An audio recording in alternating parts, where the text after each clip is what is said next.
Right, masikati akanaka maZimbabweans. Tenzi werugare, Mwari wenyasha wetsitsi, Mwari wehondo ngaazokuitirai zvakanaka, aunze protection pakati pedu kunga nemazuva tichirarama pamusoro pepasi. Ndafunga kuti tiyeuchidzane chinhu ichi kunana mbuya nana sekuru nevadiki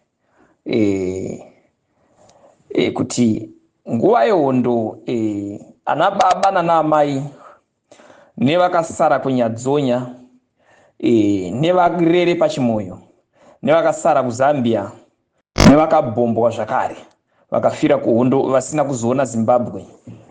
Chinangwa chavo chaive chekuti Zimbabwe isununguke, isu semaZimbabwenzi tive tiine upenyu hwakanaka, tichidya zvakanaka, tichararama zvakanaka, tiine zvipatara zvine mishonga, tiine democracy, munhu achisununguka kuve achitaura zvaanoda pasina kumbunyikidzwa, pasina kuteerwa, pasina kusungwa.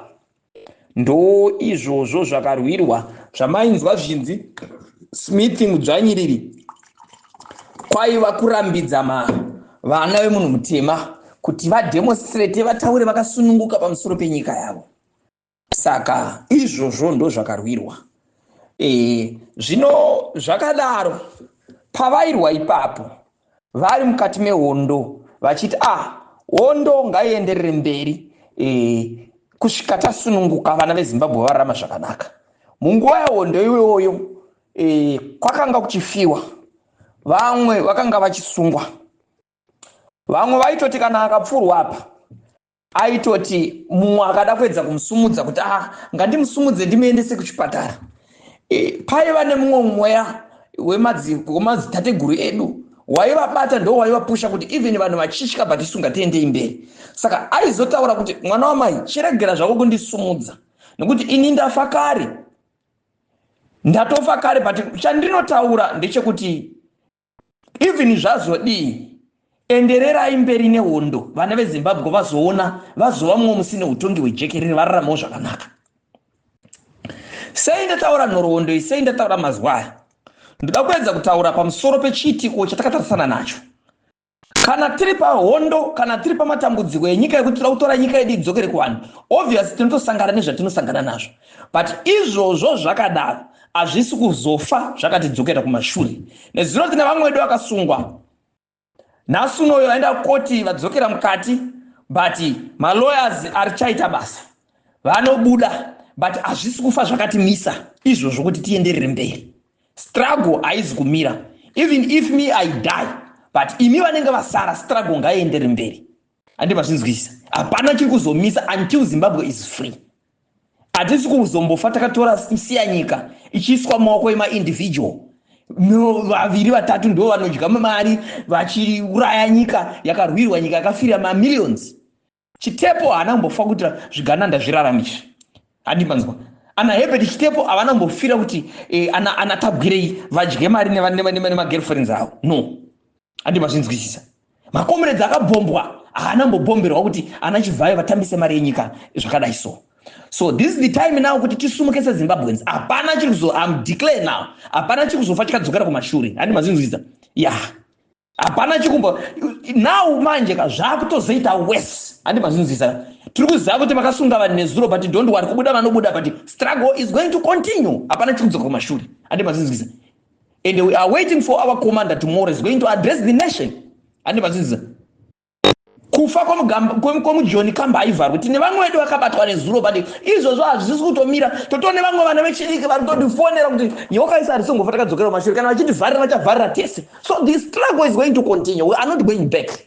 Do you think you're going to intimidate us in a way yekuti kana takasunga vanhu vedu vana veZimbabwe they are going back? No amount of threats is going to stop us with this struggle, and the struggle is going to continue.